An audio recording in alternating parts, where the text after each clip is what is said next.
The biggest beginner mistakes when cooking chicken, that's what we're talking about today. And I have 11 mistakes to share with you. Hi, I'm Melissa Diane. And the very first mistake, and I used to do this all the time also, is actually how you thaw your chicken. I used to just take my chicken, like here I've got some frozen chicken, and I'll plop it out on the counter and let it sit there, or maybe throw it in some water and let it sit for hours. And I found out, nope, that's not the right way to be thawing out my chicken. I really needed to be taking my chicken, taking it out of the package and putting it in a bowl and then putting it in the refrigerator and letting it thaw out slowly and evenly throughout the day.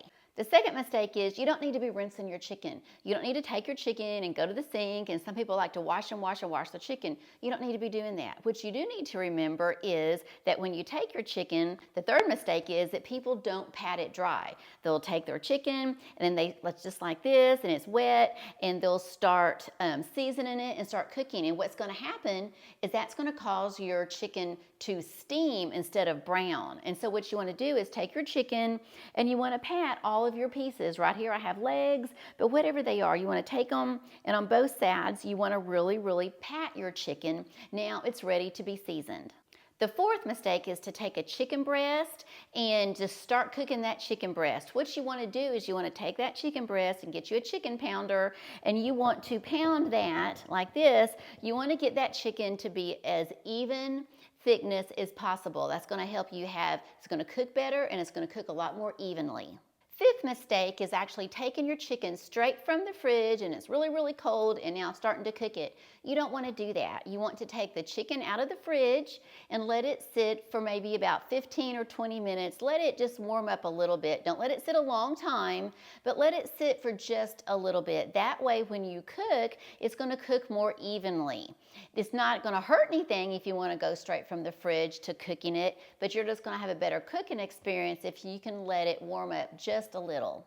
The sixth mistake is one that is seen a lot: improper seasoning of your chicken.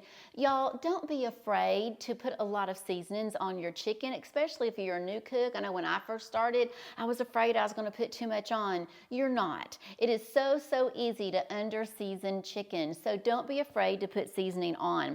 Let me give you some ideas of what I like to use. So first of all, obviously you can use some salt and pepper. There's also some combinations. You can buy combinations where the salt and pepper is already mixed together. My absolute favorite to use is a chicken seasoning, and I will put a link for this, and I think you can get this on Amazon. I get it at my local grocery store. It's called Salt Lick Chicken, and y'all, this is incredible. I love it. I use it all the time when I'm cooking chicken. It's a fantastic seasoning. And then you can just use regular chicken seasoning or some poultry seasoning, but don't be afraid to put a lot of seasonings on your chicken. Another mistake that goes along with that is flipping your chicken too soon. This is something that I do, and I'm always having to stop myself. When you're cooking and you've got your chicken in here, y'all, sometimes you just have to let it sit and let it cook. And don't mess with it and don't bother it. I like to peek under it and look under it, and I'll flip it, and it just delays the cooking. So let it sit a little bit longer than you think you should, and then flip it. The next mistake is not using a meat thermometer. So when you're cooking your chicken, a lot of times people just like to eyeball it and just look at it and go, oh, I think it's done. Well, you really need to be using a meat thermometer. And so they have all kinds now. You have some that you can put in, they're electronic, and you just pops up the temperature for you. I have got a few here. I just call them manual. You put them in. And when I've looked on the internet, I can see everything, suggestions or experts saying everything from 165 to 180. I can tell you that on all three of these thermometers where it says poultry, it has 180 on here. You do want to make sure when you're using your thermometer that when you put it in, you put it in the thickest part of the meat, okay, and want to avoid the bone, and then wait. If you're using one like mine, wait till it gets all the way up there. If it's a digital one, it'll happen for you really quick.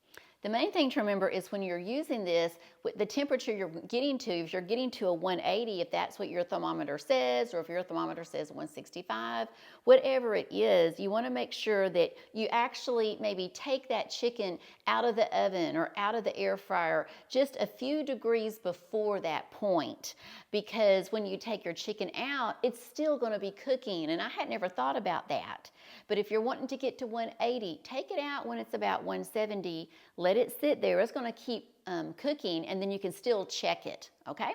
This leads to our 10th mistake, and that is overcooking chicken. Because you know, chicken breasts, right? They can get really, really, really dry. So if you're using a meat thermometer and you're taking it out a few degrees before where it needs to reach, then you're going to ensure that you're not actually going to overcook that chicken. And the 11th mistake is the resting period. And y'all, I never thought about this. I'm like, I get my chicken cooked. I want everyone to come eat it. That chicken needs to rest. It needs to sit there and rest for 5 or at least 10 minutes. Because what's going to happen when it does that, that helps redistribute all the juices in the chicken. And it's going to keep it a lot more moist. You're going to have more moist or moistier chicken than if you just take it out and start eating it right away.